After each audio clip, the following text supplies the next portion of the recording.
Et si la paix n'était qu'une illusion? Après les combats dévastateurs contre les lunes supérieures, Tanjiro et ses compagnons n'ont pas le temps de souffler. Un nouveau chapitre s'ouvre, et il commence là où personne ne s'y attend, dans la forteresse infinie de Muzan. Oui, dès le début, on entre dans le repère du démon suprême. Pendant ce temps, un événement extraordinaire se produit. Nezuko, la sœur de Tanjiro, parvient enfin à vaincre la lumière du soleil. Un fait jamais vu depuis des siècles. Une menace pour les pourfendeurs? Non, une opportunité pour Muzan. Nezuko devient alors sa cible principale. Pour contrer cette menace grandissante, Kagaya, le chef de l'armée des pourfendeurs, lance une initiative sans précédent. Un entraînement spécial dirigé par les piliers eux-mêmes.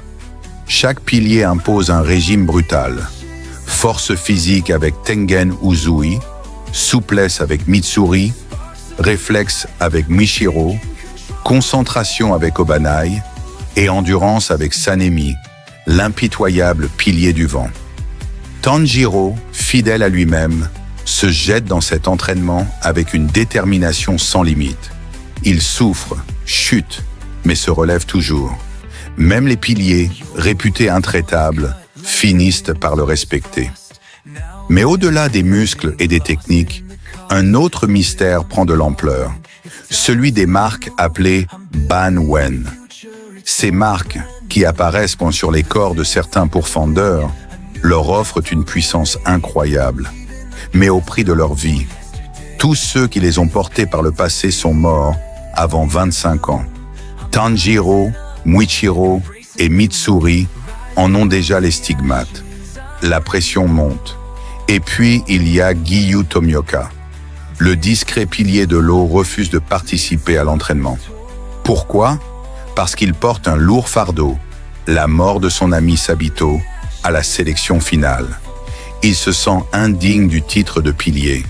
C'est Tanjiro, encore lui, qui parvient à le toucher, à le faire sortir de son isolement, en lui rappelant pourquoi il se bat.